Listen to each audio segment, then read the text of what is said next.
तुम्ही ट्रेनचं तिकीट न काढता प्रवास केला असेल, बट कधी बसचं तिकीट न काढता प्रवास केला काय? सॅलरी नाही मध्ये आणि welcome to my new vlog. तर भाई आज आपल्याला जायचं होतं नांदेडला आणि माझं डोकं काऊन दुखायलं कारण की मी सकाळी जायचं होतं, ती मला 2 वाजले जाण्यासाठी नांदेडला. मग काय जेवण वगैरे केलं आणि मम्मीकडून सामान घेतलं जे की दीदीच्या फ्रेंडला द्यायचं आहे, कारण की तिने उद्या पुण्याला जाणार होती आणि तेच सामान दीदीला द्यायचं होतं पुण्यामध्ये. आपलं बोरिया बिस्तर घेतलं आणि भावाला म्हणलं की मला बस स्टॉपवर सोड म्हणून. भावाने लगेच बस स्टँडला फेकलं.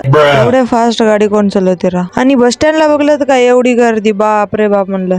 गर्दी ठीक आहे पण गरमी पण होऊ लागली तेवढ्या हिवाळ्याचं. मजाच्यानं काय थांबणं झालं नाही तिथं. वाटते प्रवासी अँब्युलन्स न पण प्रवास करायला. मग मी सामान घेऊन निघले आपल्या लक्झरी स्टँडला आणि तिथं बघलं तर तिथं पण लक्झरी नव्हती. थोडा वेळ बसले मग काय 15-20 मिनिटांनी लक्झरी पण आलती. लक्झरी मध्ये पण जागा भेटली नाही. मला तर भेटली रा, बाकीच्यांना भेटली नाही. नांदेडच्या जवळ गेल्या ना लक्झरी पण बंद पडली. घ्या म्हणलं आता कसं करा, आजचा दिवसच बेकार आहे. थोडा वेळ वेट केला पण काय लक्झरी काय चालू झालं नाही. मग काकाला म्हणलं जात आम्ही ऐकतो ना आमचा आम्हाला नमस्कार चौकच्या. आणि तिथं आल्यानंतर तिला बॅग दिली ते थैला आणि मी गेलते वजिराबादला नंतर शॉपिंग करण्यासाठी. नंतर आले आणि बघलं तर बस स्टँडला अजूनच गर्दी. कशी तरी एक बस आलती आणि यांची पण ढकलाढकली चालू झाली. तिच्यामध्ये पण खूप गर्दी असल्यामुळे कंडक्टरला माझ्यापर्यंत यायला खूप वेळ लागला होता आणि तोपर्यंत मी झोपी गेलते. आणि त्या काकाने लिटरली मला उठवलं पण नाही तिकीट घे म्हणून. नंतर ते काका पुढे गेले आणि म्हणले काकूला तिकीट काढलं का? तर काकू हो म्हणल्या. आपलं तर तिकीट राहिलंच होतं. Thank you so much for watching. Next vlog मध्ये बाय.